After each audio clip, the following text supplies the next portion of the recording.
അപ്പം നമസ്കാരം. നമ്മൾ ടൈറ്റിൽ കണ്ട പോലെ തന്നെ കൂണ് തേങ്ങ വറുത്തരച്ച കറിയാണ് ഉണ്ടാക്കാൻ പോകുന്നത്. അപ്പം അതിനായിട്ട് ഇതേ കൂണ് കഴുകി വൃത്തിയാക്കി അരിഞ്ഞ് വെച്ചിട്ടുണ്ട്.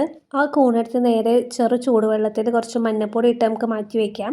കൂണ് നല്ലതാണോ ചീത്തയാണോ എന്ന് അറിയാനായിട്ട് കൂണ് നല്ലതല്ലെങ്കിൽ ഈ വെള്ളം നീല കളറാവും. അപ്പോൾ ഇതുവരെയും കുഴപ്പമൊന്നുമില്ലാത്ത സ്ഥിതിക്ക് നമുക്കെന്നാൽ തുടങ്ങിയാലോ. അപ്പോൾ അതിനായിട്ട് ഇതേ സവോള, ചെറിയ ഉള്ളി, വെളുത്തുള്ളി, വേപ്പില എന്നിവയൊക്കെ എടുത്ത് മാറ്റി വെച്ചിട്ടുണ്ട്. തേങ്ങ വറുത്തരച്ച കറിക്ക് മെയിൻ എന്തായാലും തേങ്ങയാണല്ലോ. അപ്പോൾ തേങ്ങ ചിരകിയതും വേണം, തേങ്ങ കൊത്തും എടുത്ത് വെച്ചിട്ടുണ്ട്.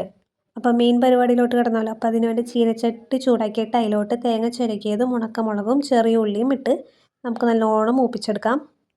അപ്പോൾ ഇതിൻ്റെ കൂടെ തന്നെ 2 ടേബിൾ സ്പൂൺ മല്ലിച്ചപ്പും കൂടി ആഡ് ചെയ്ത് കൊടുത്തിട്ടുണ്ടായിരുന്നു. അപ്പോൾ അതും കൂടി ഇട്ട് നമുക്ക് നല്ലോണം വറുത്തെടുക്കാം. ഇത് ഞാൻ യൂട്യൂബിലെ റെഫറൻസ് നോക്കിയാണ് ഉണ്ടാക്കുന്നത്. അപ്പോൾ അതിലവർ പുളിയുറുമ്പിൻ്റെ കളർ എന്നാണ് പറയുന്നത്. അപ്പോൾ ആ വീഡിയോ ഏതാണെന്ന് അറിയാവുന്നവർ കമൻറ്റ് ചെയ്യണേ. അതായത് കറക്റ്റ് ഈ കളറിൽ വരണം, നല്ല ഗോൾഡൻ ബ്രൗൺ കളറിലായി വന്നിട്ടുണ്ട്. അപ്പോൾ അത് നേരെ എടുത്ത് മിക്സിയിലോട്ട് ഇടാം. എന്നിട്ട് അത് നമുക്ക് മിക്സിയിൽ അടിച്ചെടുക്കാം.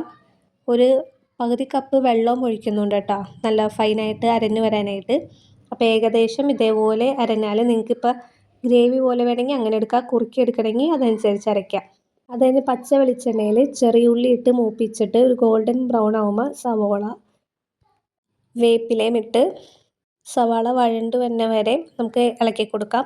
പകുതി ഇതാവുമ്പോഴേക്കും തേങ്ങാക്കൊത്ത് ഇട്ട് കൊടുക്കുന്നുണ്ട്. തേങ്ങാക്കൊത്ത് ഇട്ട് നല്ലോണം വഴറ്റിയെടുക്കാം. നമുക്ക് അത്യാവശ്യം വഴറ്റി വരുമ്പോൾ നമുക്ക് നേരത്തെ മഞ്ഞൾപ്പൊടിയിലിട്ട് വെച്ച കൂണ് ഇട്ട് കൊടുക്കുന്നുണ്ട്.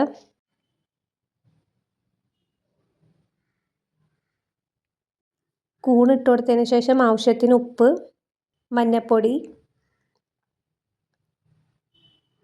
ആവശ്യത്തിന് മുളക് പൊടി. ഇവിടെ അധികം എരിവ് കഴിക്കാത്തതുകൊണ്ട് കുറച്ച് മുളക് പൊടി ഇടുന്നുള്ളൂ, നിങ്ങൾക്ക് ആവശ്യത്തിനനുസരിച്ച് ഇടാം.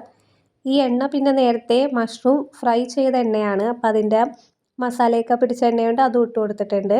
ഇത് കൂണ് വറുക്കണ റെസിപ്പിയാണ് കേട്ടോ. അത് നമ്മൾ സാധാരണ ചിക്കനും മീനൊക്കെ വറുക്കണ പോലെ തന്നെ ജസ്റ്റ് മസാലയും കൂടി ഇട്ട് മിക്സ് ചെയ്ത് വറുത്തെടുത്തതാണ്.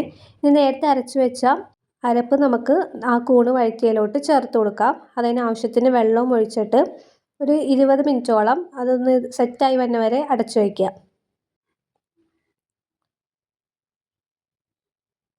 അപ്പോൾ അതേ നമ്മുടെ കറി ഇവിടെ തിളച്ച് പോകുന്നുണ്ട്. ഫ്രഷ് ക്രീമും കൂടി ആഡ് ചെയ്ത് കൊടുത്തിട്ടുണ്ടായിരുന്നു. അതൊക്കെ ഇഷ്ടമനുസരിച്ച് എല്ലാവർക്കും ആഡ് ചെയ്യാം.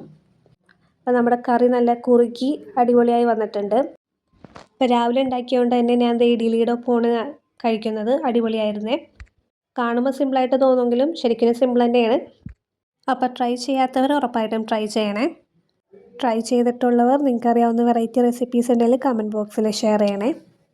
നോൺ വെജ് ഒക്കെ കഴിക്കാൻ പറ്റാത്ത സിറ്റുവേഷൻ ആണെങ്കിൽ ഇതെന്തായാലും ഒരു അടിപൊളി ഓപ്ഷനാണ്.